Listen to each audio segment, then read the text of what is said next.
Já que o Adriles falou da nossa viagem para os Estados Unidos, vamos trazer a pauta.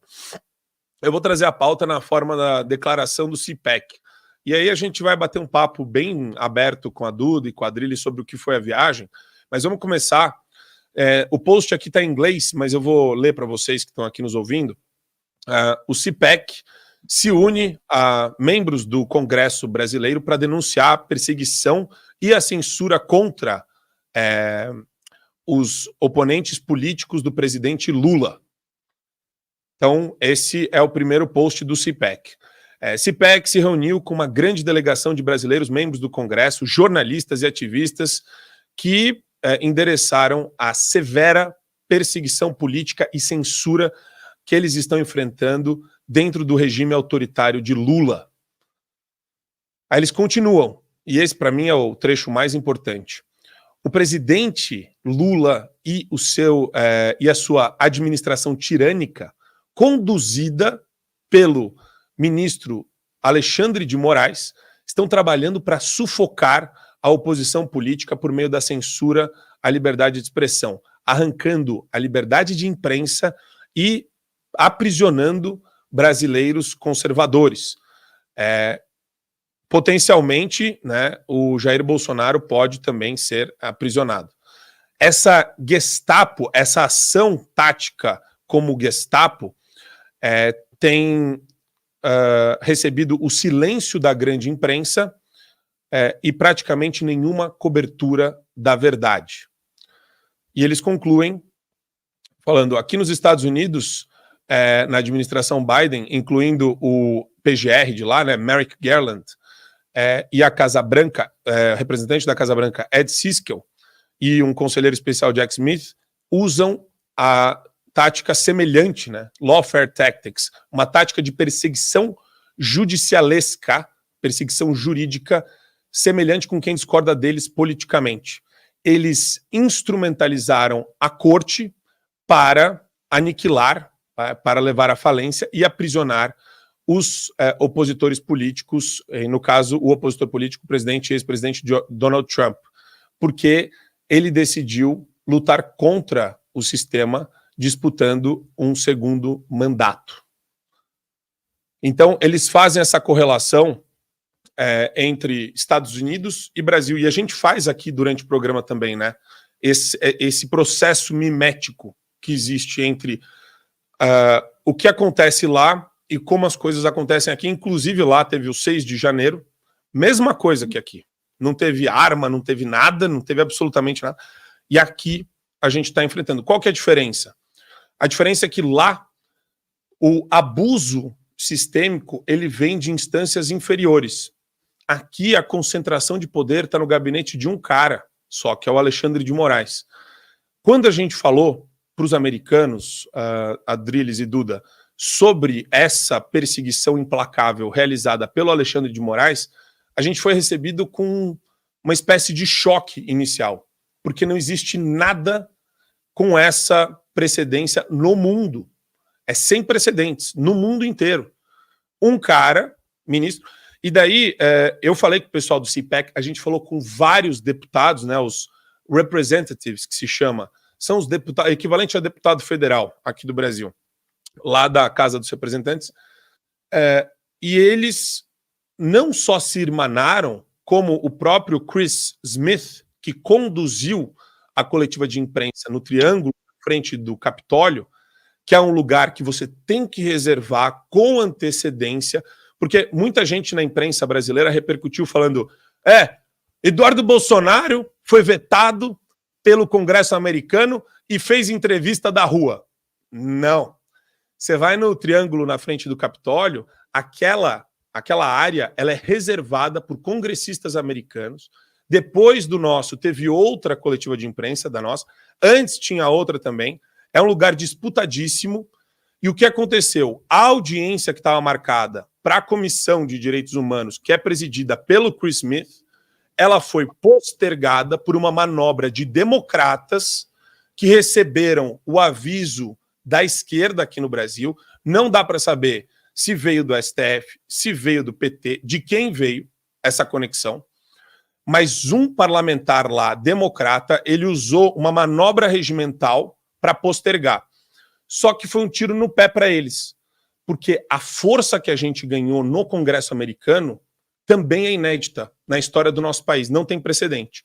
Inclusive, o Chris Smith se prontificou a fazer um ato, uma peça legislativa chamada Defesa da Democracia no Brasil, onde ele está denunciando o Alexandre de Moraes, os abusos cometidos pelo TSE e pela Suprema Corte e pelo regime brasileiro que foi instaurado, para preservar e proteger e verificar quais são as medidas possíveis que eles podem adotar, inclusive sanções contra o Brasil em razão dos atos tirânicos do STF, Adriles. Bom, você está indicando o caminho. O caminho é esse, é o caminho que eu dizia, você dizia, o Paulo Figueiredo dizia, desde que foi instalada a ditatoga no Brasil, né? Quando o Bolsonaro saiu do país, eu falei, o Paulo Figueiredo falou, também tem que se colocar a justiça, não volte. Não volte, porque aqui está instalada uma ditatoga, aqui está instalada uma ditadura aos moldes que nunca ninguém viu. A ditadura que foi premeditada, como é que chama? Que foi colocada lá pelo Rui Barbosa. A pior ditadura que tem é a do judiciário, que você não tem a quem recorrer. O cara vai lá e te prende. O presidente da República não pode te prender. Um juiz da Suprema Corte pode. Amanhã, Alexandre de Moraes falar que alguém do Fio Diário falou mal dele, pode prender preventivamente para o resto da vida. E é o que está acontecendo literalmente no Brasil. Os direitos de liberdade, da cidadania do brasileiro estão sendo, quer dizer, já foram completamente solapados aos moldes do cheiro, do faro do senhor Alexandre de Moraes e de todos os demais ministros do STF que, pela ação ou pela omissão em silêncio, como os dois mudinhos do Bolsonaro, anuem com essas decisões completamente arbitrárias, colocadas em inquéritos ilegais, sem tipificação criminal, fake news, ato golpista, discurso de ódio, tudo isso. Qualquer coisa que você fale contra a Suprema Corte ou contra quem eles não querem que fale mal, você pode ir para a cadeia.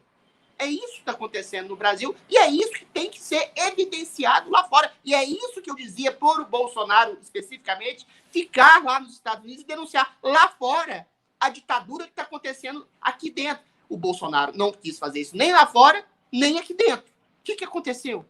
Está em vias de ser preso. Ele vai ser preso, o Bolsonaro. Esse negócio do Freire Gomes, que falou que ele fez uma minuta, isso é a prova cabal que não existe nenhum tipo de materialidade de uma ditadura ou da possibilidade de um golpe, mas que eles vão interpretar assim e vão prender o Bolsonaro. Ele hoje não pode, o Bolsonaro já é prisioneiro, ele não pode sair do país que está com o seu passaporte retido. Ele está inelegível em vias de ser preso.